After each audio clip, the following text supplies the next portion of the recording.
প্রতিদিন দোয়াটি একবার পাঠ করবেন, ওই দিন আপনি ইচ্ছা করলেও কোনো পাপ করতে পারবেন না। এই দোয়াটি নবীজি আমাদেরকে শিখিয়েছেন। সহিহ হাদিসের মধ্যে এই দোয়াটি আসছে।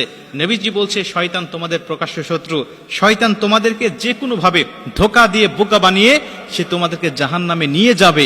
এটা আল্লাহর সাথে শয়তান চ্যালেঞ্জ করে দুনিয়াতে আসছে।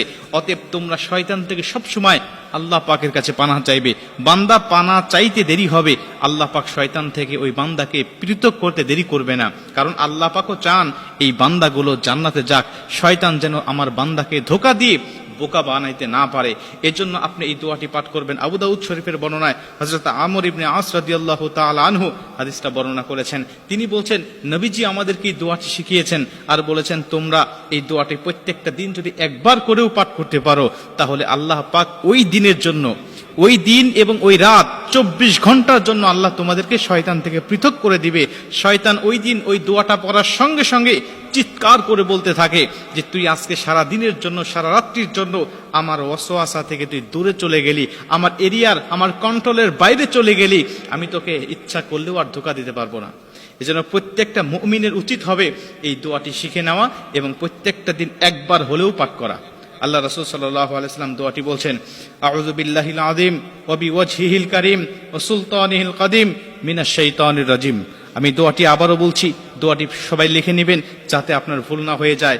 সহি সুন্দর করে আস্তে আস্তে আপনার প্রত্যেকটা দিন একবার হলেও পাঠ করবেন। আউযু বিল্লাহিল আযীম ওয়া বিওয়াজহিল কারীম ওয়া সুলতানিহিল কাদিম মিনাশ শাইতানির রাজিম।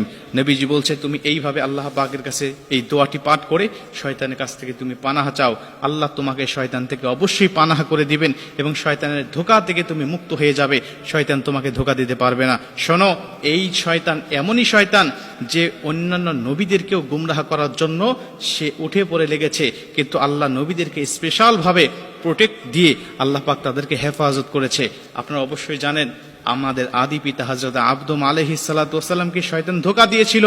আল্লাহ বলেছিলেন, তুমি যাবে না গন্ধমের কাছে। শয়তান এমনই ভাবে, এমনই কৌশলে, এমনই হিকমতের সাথে তার কাছে এসে ধোঁকা দিতে লাগলেন আর বললেন, আল্লাহ কেন তোমাকে নিষেধ করেছে তুমি কি জানো? ওই গন্ধমের নিকটে, ওই গাছের নিকটে কেন তোমাকে যাইতে নিষেধ করেছে তুমি কি জানো? তুমি যদি সেখানে যাও আজীবন জান্নাতের মধ্যে থাকতে পারবে, আর যদি না যাও তাহলে তোমাকে দুনিয়াতে পাঠিয়ে দেওয়া হবে। মানে পুরা উল্টা বুঝিয়ে আমাদের আদম আলাইহিস সালাতু ওয়াস সালামকে গন্ধম খাওয়াতে বাধ্য করেছিল।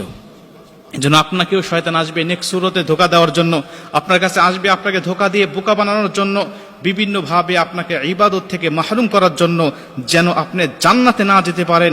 জাহান্নামে যাওয়ার জন্য আপনার কোন পন্থা, কোন কৌশলে আপনাকে জাহান্নামে নিতে হবে, এই বিষয়গুলো শয়তান আপনাকে ধোঁকা দিয়ে বোকা বানিয়ে আপনাকে নিয়ে যাওয়ার জন্য বিভিন্ন কৌশল করে আপনাকে বাধ্য করবে।